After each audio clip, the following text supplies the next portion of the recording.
السلام عليكم ورحمة الله وبركاته. ازيك يا اخوات، عاملين ايه؟ معانا النهاردة كيبورد مجال رايق كده، يعني حاجة جمدان منها، يعني مفيهاش شغل قوي، ومنها انك تشوفها تقول عليها جمدان يعني. تمام. اهم حاجة ما تنساش انك تشترك في القناة وانت لسه ما اشتركتش، وتفعل زر الجرس عشان اي فيديو جديد انزله يجيلك اشعار على طول. تمام كده.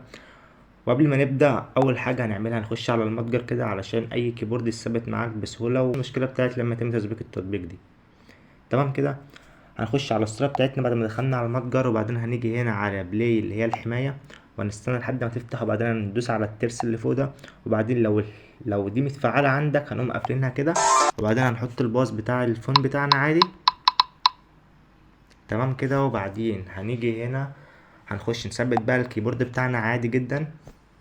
الكيبورد ده هيبقى باسورد، فانت تتابع الشرح من الاول للاخر، لان هقول الباسورد ده ان هو مكون من 4 ارقام، هقوله في رقمين رقمين في الاول، ورقمين بقى وقت ما يجوا. تمام كده. ده الكيبورد بتاعنا اسمه فولدر سيكال مشاكس.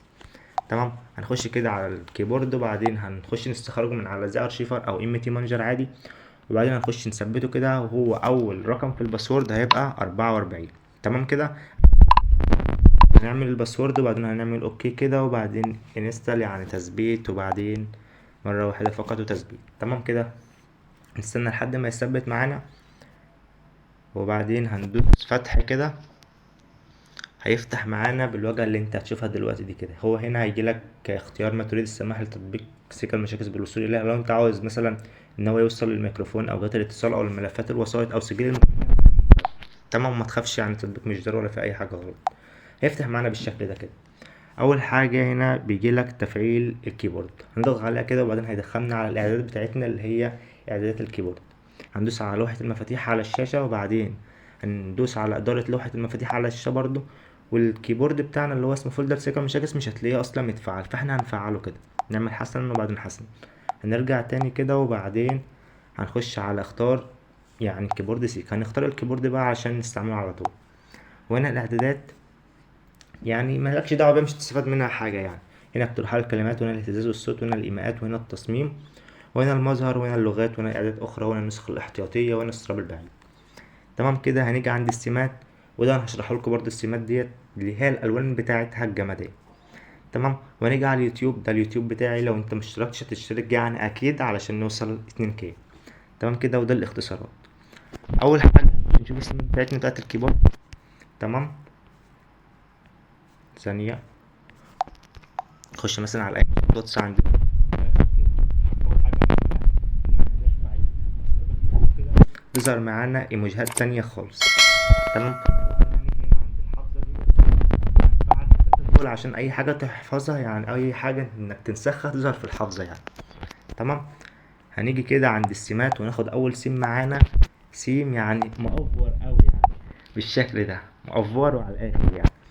هنيجي عند السيم التاني هادي كده يعني، هيعجبك لو انت مثلا. نيجي عند السيم التاني، شوف انت رايك وشوف السيم اللي هيعجبك وانت بتستخدمه. ده اللون الازرق ده، وده السيم الخامس الابيض، وده السيم.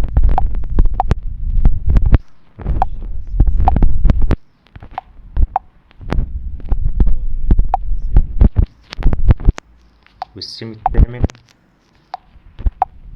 الأحمر، والسيم التاسع. تمام.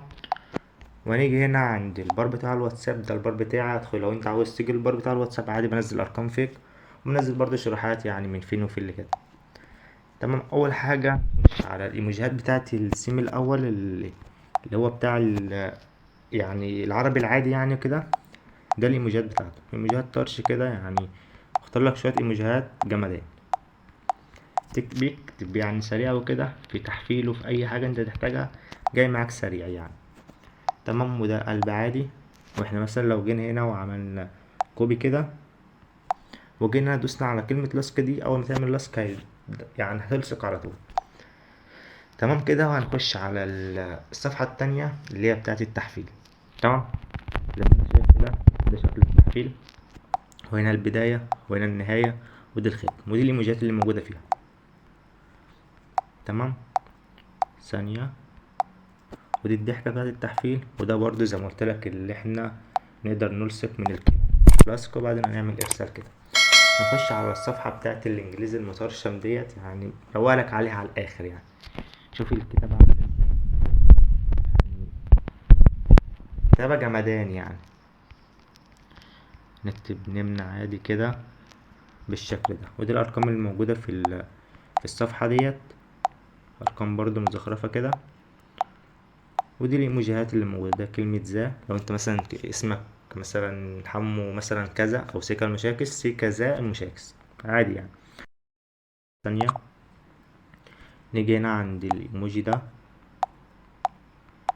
زي ما انت شايف بالشكل ده. وده سيكا، هتضغط عليه كده هيدخلك بقى هنا على الروم بتاع الواتساب، قناة التليجرام، قناة اليوتيوب، لو انت عاوز تخش تشغل في أي وقت. تمام كده. هنيجي عن يعني العربي العادي، عربي عادي حلو، بس يعني حلو مأفور شوية يعني، حلو في الكتابة أوي يعني بالشكل ده كده. وهنا هابي يعني لو مرتبط ولا حاجة. ودي الايموجيهات اللي موجودة فيه، ايموجيهات جمدان برضو. وده شاتي لو عاوز تخش الشات بتاعي تسجلني ولا حاجة. وده النيم اللي هو بتاع عادي سيكا 4 ده. تمام. هنخش على اخر حاجة في الكيبورد اللي هو الانجليزي العادي خالص. انجليزي يعني عادي مفيش اي حاجة، بس الايموجيات بتاعته بختار لك شوية ايموجيهات فخامة كده. بتاعت الارقام. خد اخر رقمين معانا في الباص هيبقى 00. تمام. والكيبورد ده هتلاقيه في قناة التليجرام، في قناة التليجرام هتلاقيه في الوصف بتاع الفيديو. تمام كده. قلب اخوك. وما تنساش برضو انك لو انت لسه مشتركتش في القناة تشترك وتفعل زر الجرس عشان اي فيديو جديد انزله يجيلك اشعار على طول. وسلام.